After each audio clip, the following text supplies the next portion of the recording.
My family missed the most important moment of my life. No call, no message, not even a simple excuse, just silence. So loud it shook something inside me. Before I share what happened, I want to ask, where are you listening from?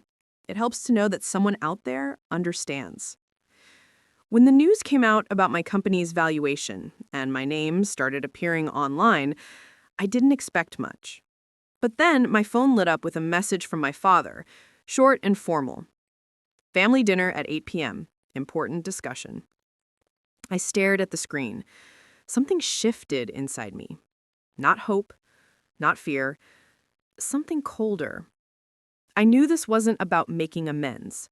It was the start of their reckoning. I was still at my office when the message came through, the city glowing behind the glass like a million little lights. My desk was stacked with papers, plans, projections, and contracts. But for once, none of it felt heavy. It had been a long journey to reach this point. Years of late nights at borrowed desks, mornings when I woke up with the imprint of my laptop on my cheek. And now the valuation of my company was making the news. People were talking. Investors were calling. For the first time in a long while, I felt seen. But my family had always seen something else. My father, Gregory Sterling, loved to remind me that real business was about bricks and land, not digital toys. My mother, Helena Sterling, preferred to pretend my work was just a phase I'd eventually grow out of. Marcus Sterling talked down to me, as if he'd reached wisdom from heights he'd never climbed. And Dylan Sterling, he mostly filmed himself and waited for the universe to reward him for existing. So when that text arrived, family dinner at 8 p.m., important discussion, I knew it wasn't about me. Not really. It never had been. Still, a small, fragile part of me hesitated. A part that remembered being 21, sitting in a cramped college dorm, clutching a half-read textbook, waiting for a call that never came. A part that remembered sleeping in my car because rent was due, and my parents said struggle builds character. Even now, after the headlines and handshakes, that tiny part wondered if showing up just once more might change the story. But hope can be dangerous. I closed my laptop and grabbed my simple jacket, the one I wore to family events. Blending in was easier than explaining myself. The luxury SUV stayed in the garage.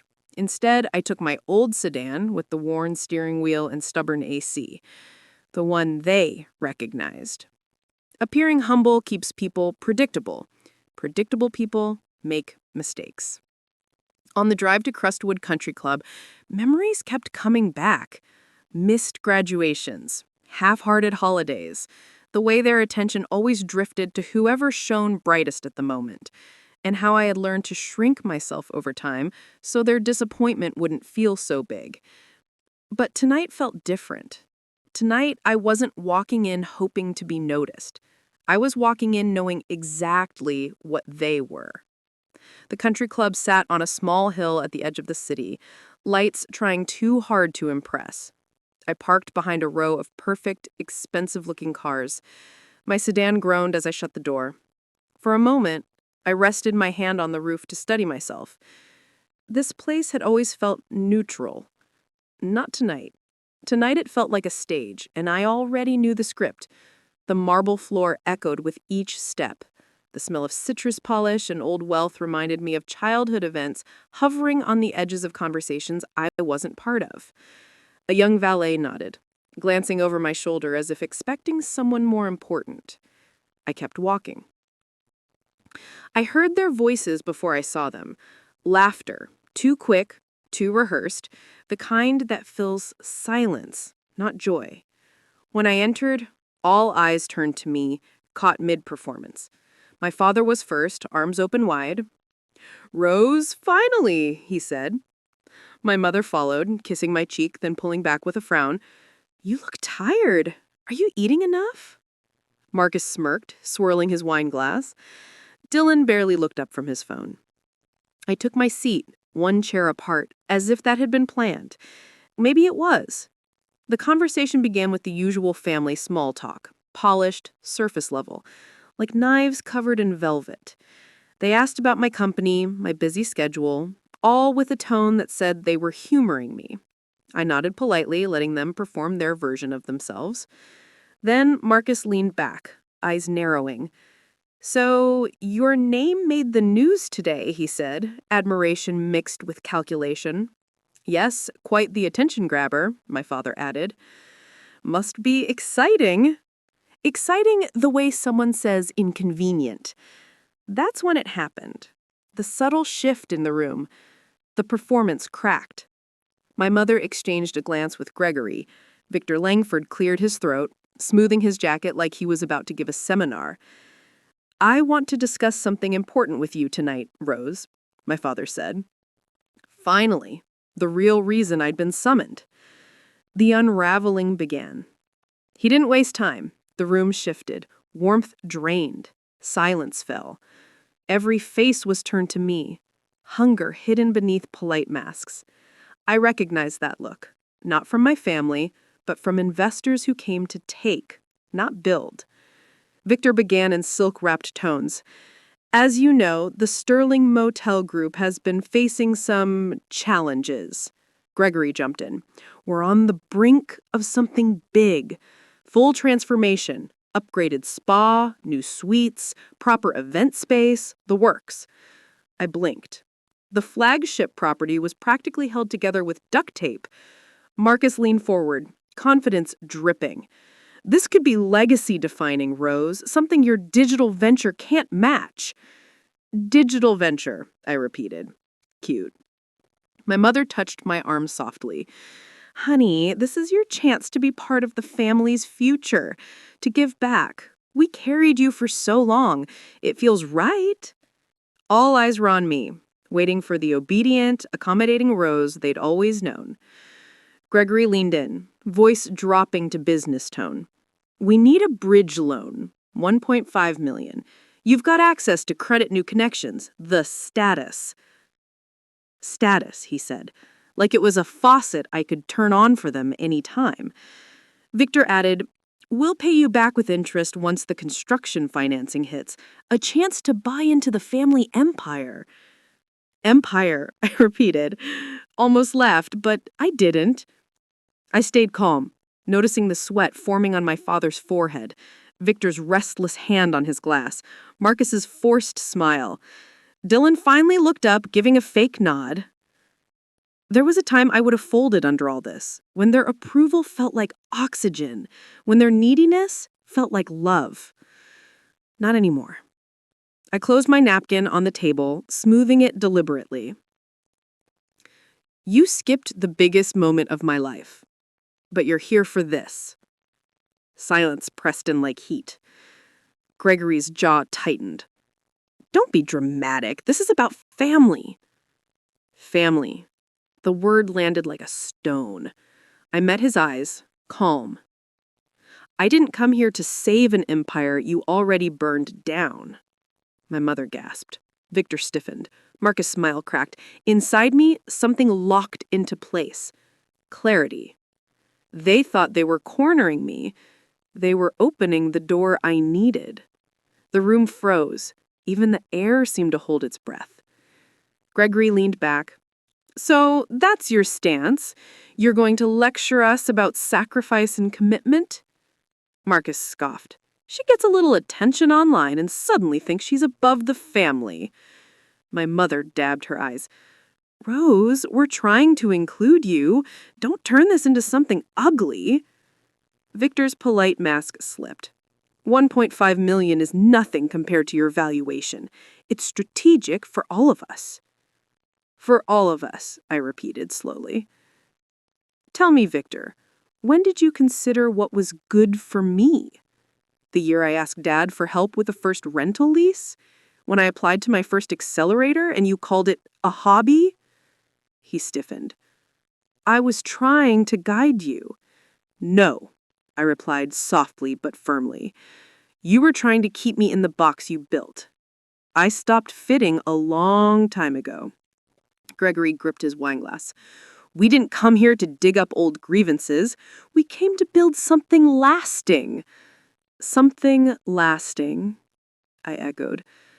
Like the motel roofs that keep leaking, the broken heating system downtown, the mounting unpaid maintenance bills? Silence broke the room. My mother went pale. Marcus straightened. Victor narrowed his eyes. Gregory blinked. How would you know all this? I pay attention. Always have. You just never did. Dylan, finally quiet, set his phone down. Rose, what are you saying? You're not looking for an investor. You're looking for a lifeline. Victor's polite mask slipped. That's outrageous. I reached for my bag calmly, ready to unwrap the truth. I came tonight to hear what story you'd tell, and you didn't disappoint. Same script, same guilt, same entitlement. Marcus leaned forward. Stop being dramatic. If Dad says the properties are fine, they're fine. Are they? I placed a folder on the table. Plain, unmarked, heavy. The one thing you never expected, I said quietly. The truth. Gregory's eyes narrowed. What is that? Before I could answer, Ava Caldwell stepped in. She moved with precision, calm, and authority. Everything has been finalized. The transfer is complete. My father shot up. Transfer? Ava placed a stack of documents in front of me. I slid them toward him. Your motel group, your debt, your unpaid bills, all of it. Victor's face went white. Impossible. The bank sold the debt to a private investment entity last week, Ava interrupted. Gregory froze. What entity? Mine, I said. The room didn't erupt. It imploded. Marcus pushed back his chair. Dylan whispered a prayer or curse. My mother finally spoke. Rose, what have you done? What you forced me to. You wanted me to invest in an empire. There is no empire, only debt. Debt so deep no responsible lender would touch you. Victor scanned the documents. His face drained. Months of overdue bills, complaints, neglected maintenance. Hazardous. This can't be right, he whispered. It is, I said gently, just not by you. Gregory's voice trembled with rage. You think you can humiliate me in front of my family? You think making money lets you play God? I'm not playing. I'm cleaning up what you broke. And I'm done financing the illusion that you're in control. Marcus exploded. You blindsided us. Should have told us. My mother tried again, tears spilling. Rose, please. This is our life, our home. It will continue. But not under your management, I said. Ava slid one last envelope to me. My buyout offer. $200,000. Clean, rounded, more than enough to start over. More than they deserved. Gregory stared. I'm not taking your pity money. It's not pity. It's severance. He slammed the table. You are no daughter of mine. For the first time, it didn't hurt. It felt like release. I smoothed my jacket. You're right. I'm not the daughter you wanted. I'm the daughter you made. Marcus demanded explanations. Victor muttered about legal challenges. Dylan swore under his breath. But my father just stared, his world shrinking. I stepped back. The chaos swirled around me. They were unraveling exactly as I knew they would. Ava opened the door. Before leaving, I looked at them one last time. Not with anger, not with triumph, but with certainty. I didn't come to save your empire. I came to end my part in it. I walked into the night, leaving their chaos behind. The air was cool, steady, and honest. Behind me, voices overlapped in panic. Ava walked beside me. You're sure you're okay? Solid, I nodded. For the first time, I wasn't performing. I didn't need the disguise tonight. Ava handed me the keys to my SUV. You don't have to hide anymore, she said. something heavy slipped from my shoulders. Years of expectation, guilt, and habit fell away. I sat in the car and took in the silence. No calls, no demands, no bargaining. My phone buzzed, my mother's number. I watched it light up, flicker, then fade. I didn't answer. I blocked it, let it vanish the same way their version of me had. I pulled onto the main road. The city stretched ahead, lights blinking like invitations to a life I had never allowed myself to imagine. A life not built to rescue people who never showed up. For the first time, the future didn't intimidate me. It felt open, free. They always say family is forever, but sometimes forever is just as long as you let people hurt you. If you've ever had to choose yourself over people who kept taking from you, know this. You're not selfish. You're surviving. If this story resonated with you, please subscribe and hit the bell icon.